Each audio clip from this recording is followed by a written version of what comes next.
Well, tonight on the podcast, ladies and gentlemen, we got to talk about a congressional race. Now, Jamaal Bowman was in a congressional race in the primary with a white gentleman by the name of George Lattimer. Now, Jamaal Bowman got in the clutches of AIPAC, the American Israeli Political Action Committee, who says that candidates win about 98% of a vote. So Jamaal Bowman started coming out saying AIPAC is targeting me because I wanted the situation, the conflict in Palestine to stop. But prior to that, he was very, very pro-Israel. Now, I want you to see what happened with Jamaal Bowman in his election. So as you can clearly see on the screen, that's George Lattimer up there. And he won 58.4% of the vote, while Jamaal Bowman got 41.6% of the vote. Only 75,000 people voted, close to 76,000 people voted. So what happened to Jamaal Bowman, everybody? He was an incumbent.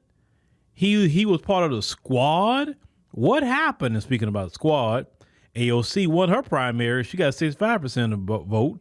But Jamaal Bowman did not win his. He lost, ladies and gentlemen. He will be kicked out of Congress. That is so interesting. So let's discuss this. It's a new day in time. And the new day in time is this: either do something for Black America or you will suffer the consequences of not getting reelected. It's just that simple. You can't say vote for me because I'm Black. That don't work. You can't say vote for me because these people are racist. That guy's racist. That's not going to work. You should have been advocating, Jamaal, for Black people the whole time you was in there. Well, Jamaal, what were you doing? Let's talk about what you were doing, Jamaal. You went back up there. You got voted the first time in 2020. You got reelected in 2022, and you're supposed to go up again for election. Jamaal, you've been promoting immigration. You was hardcore immigration. You're promoting LGBT. You're promoting every progressive policy except the policy of reparations for Black Americans. And some of you may say, well, Phil, he just recently started supporting it. Think about the timing he started supporting it, ladies and gentlemen. He started supporting it when he got close to him being reelected. The whole time he's really been up there, he's been talking about everything else but Black America or Black American issues. He's pulling fire alarms to stop things. He's not pulling fire alarms to stop a bill that could harm Black Americans. He's doing that for every other group outside of us. And the Black politician and Democrats, what you need to understand is you do something for Black people or you're going to go the way of Jamaal Bowman. You better believe, ladies and gentlemen, the Democrats are nervous.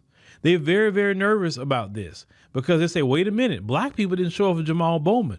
Black people sat on the couch. It don't matter how much, listen, all the money AIPAC spent, I think they spent up to $20 million. And it was 75,000 people came out to vote. To me, that's a waste of money, in my opinion. $20 million and only 75,000 people. Man, if you don't spend $25 million, at least get 1 million people or 2 million to vote. But the majority of people sat on the couch.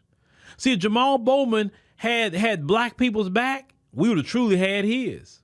See, Black folks know when you got their back and when you don't. Trust me, if Black people would all mobilize and voted for Jamaal Bowman, he'd be in there right now.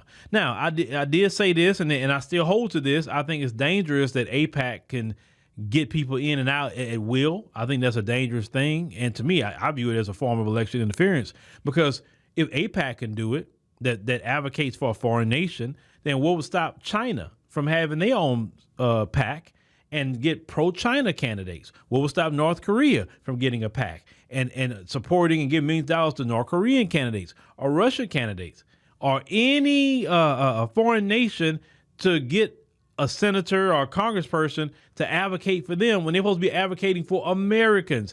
That's really needs to be more of the story. No nation, no matter who they are, ally or not, should be having to allow them to advocate for foreign nations. I'm sorry, you should advocate for America and America only. Now you have an ally, okay, y'all ally and work together, but you don't advocate for that. No. But if China tries to do it and they try to block them, then they need to sue because they say, hey, if they can do it, then we can do it, right? But Jamaal Bowman didn't have the backing of Black America. It's just that simple. He didn't have the backing of Black America. Black America sat on the couch. Trust me, there was way more than 75,000 black people that's registered to vote in Jamaal Bowman's district. Trust me. If those 75,000 black people would have got up and went vote Jamaal Bowman, he would still have his seat. Trust me. I know there's 100,000 people registered to vote that's black. If they all would have went voted Jamaal Bowman, he would still have his seat. But see, this is the problem, Democrats. Get us up off the couch. Get us up off of it. Black people not playing with y'all. Black people in this country, especially under 50, is very, very upset and disgruntled with the Democrat Party because you did for everybody else except us. See, Jamaal Bowman can call on the immigrants to come vote for him because the ones he's advocating for is not citizens, so they can't vote. He couldn't call on all the LGBT because some of the LGBT is Republican. Some are part of the Jewish community, and the Jewish community came out in droves to vote. Well, I can't say droves. It's more than just, you think about 75,000 people. They didn't come out in droves either. It's still a small amount of people that came out and voted in their primary. But what I'm saying is there's more than 100,000 black people that were in his district that was registered to vote. That I do know. And black folks stayed home. And that's what's going to happen again in November. Black folks going to choose the couch. And Democrats, you're going to crash and burn. You're going to crash and burn. Because we're tired of not being prioritized. And then I know what you'll do. You lose the election, and then you're going to start spewing your anti-black racism, calling us names, doing all that stuff you did when Trump got elected the last time. You remember Boulay Martin, how he was just going crazy about what happened with Trump? It is what it is with Trump getting office. We don't care about that at this point. We cannot reward as a community any of these Democrat candidates who advocate for everybody else except us. We can't do it no longer. We're not going to put up with it. We're not going to allow this. No, sirree, Bob. It's just not going to happen. So, with that being said, ladies and gentlemen, Jamaal Bowman will be getting out of Congress, and he can go and maybe he has some connections. When people get out of Congress, he probably has some sort of job at a MSNBC. He probably be a commentator, CNN, MSNBC. So he's not going away. Trust me. He's going to pop up on one of them networks. He's probably going to have some position in a corporation. He's going to have something. Trust me. They got a place for him. He'll still be a lackey for the Democrat Party. Trust me. He ain't going nowhere. But the fact is, he lost his seat. And next time Democrats do something for black people, that's it. Just like you do for everybody else.